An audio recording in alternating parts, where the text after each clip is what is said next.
बिस्मिल्लाहिर्रहमानिर्रहीम। अस्सलाम वालेकुम। Welcome to another video serious biology. चलते हैं आज के टॉपिक की तरफ। आज हम बात करने वाले हैं लिपिड्स से रिलेटेड। सबसे पहले इंट्रोडक्शन देख लेते हैं।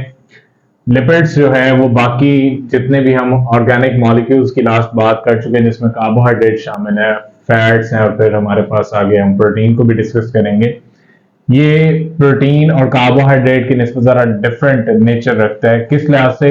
वो कहता है कि they are heterogeneous group of compounds related to fatty acids.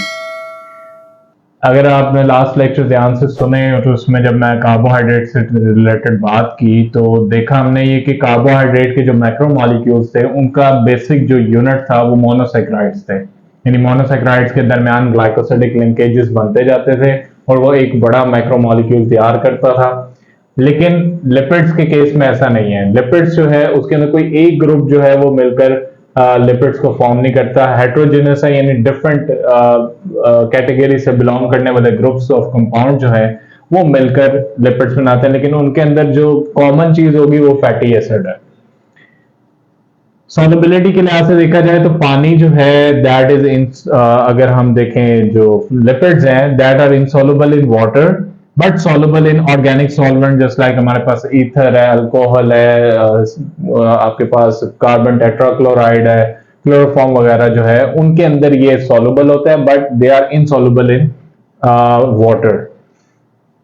अब लिपिड्स की कैटेगरी में जो इंक्लूड होते हैं वो हमारे पास फैट्स हैं।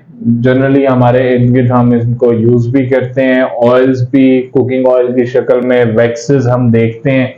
हमारे पास ये प्रोटेक्टिव लेयर के तौर पे नजर आते हैं फ्रूट्स के ऊपर। फिर कोलेस्ट्रॉल जो है that is related to hormones और डिफरेंट काइंड ऑफ, आप कहेंगे कि लिपिड स्टोरिंग कंपाउंड्स हैं, और इससे दूसरे रिलेटेड कंपाउंड्स भी जो है वो लिपिड्स की कैटेगरी से बिलोंग करते हैं। अब फंक्शंस की तरफ आ जाते हैं तो सबसे पहला इंपॉर्टेंट फंक्शन जो है लिपिड्स का, that act as a component of the cellular membrane. यानी सेलुलर मेम्ब्रेन की जो शेप्स हैं और उसके स्ट्रक्चर को मेंटेन करने में जो चीज हेल्प कर रही है उसमें लिपिड का भी बड़ा अहम किरदार है। अगर प्लाज्मा मेम्ब्रेन की बात करूं तो उसके अंदर हमारे पास जो लिपिड्स की परसेंटेज है विद रिस्पेक्ट टू प्रोटीन, अगर हम 100% कंसिडर करते हैं, कार्बोहाइड्रेट बहुत कम क्वांटिटी में होता है तो उसको हम परसेंटेज में तो नहीं लेकर आते। तो अगर 60 से 80% हमारे पास प्रोटीन होती है प्लाज्मा मेम्ब्रेन में, तो उसकी जो लिपिड्स के साथ अगर देखा जाए तो वो हमारे पास 20 से 40% पाई जाती है। अब किस बुनियाद पे सेलुलर मेम्ब्रेन का हिस्सा है? वो कहता है due to its hydrophobic nature. तो अगर हम सेल को देखें उसके प्लाज्मा मेम्ब्रेन के अंदर साइटोप्लाज्म है और साइटोप्लाज्म में जो मेन कॉन्स्टिट्यूएंट है वो वाटर है। तो पानी अंदर मौजूद होता है, इसका रिपेलेंट होने की वजह से, हाइड्रोफोबिक नेचर होने की वजह से वो प्लाज्मा मेम्ब्रेन की शेप को भी मेंटेन रख पाता है और इसी बुनियाद पे जो है वो अपना काम सर अंजाम दे रहा है। लिपिड्स जो है they are used to store energy. यानी हमारी बॉडी में जो एक्स्ट्रा हमारे पास कंपाउंड्स या हमारे पास जो फूड मटेरियल बच जाता है उसको स्टोर करने के लिए लिपिड्स एक जबरदस्त किस्म का एक हमारे पास केमिकल नेचर कंपाउंड है, और ये कार्बोहाइड्रेट की निस्बत डबल एनर्जी जो है वो स्टोर करता है। आपको याद होगा जब मैं कार्बोहाइड्रेट में बात कर रहा था तो उसमें हमने ग्लाइकोजन की बात की थी। ग्लाइकोजन जो होता है वो एक्स्ट्रा ग्लूकोज को स्टोर करता है। ग्लूकोज बेसिक फॉर्म है जिसे हम एटीपी प्रोड्यूस करती है सेलुलर रेस्पिरेशन के थ्रू हमारी बॉडी, और सिंपली हम उसे एनर्जी हासिल कर पाते हैं। लेकिन अगर हम स्टोरेज की बात करें तो ये कार्बोहाइड्रेट की निस्बत डबल स्टोर कर पाता है एनर्जी को। किस बुनियाद पर? तो ये सवाल पेपर में भी बार बार आता है, तो आपने इसको अच्छे से समझ लेना है और इसको याद भी कर लेना है। बड़ा सिंपल सा इसका आंसर यूं बनता है, वो कहता है because of high proportion of CH bonds.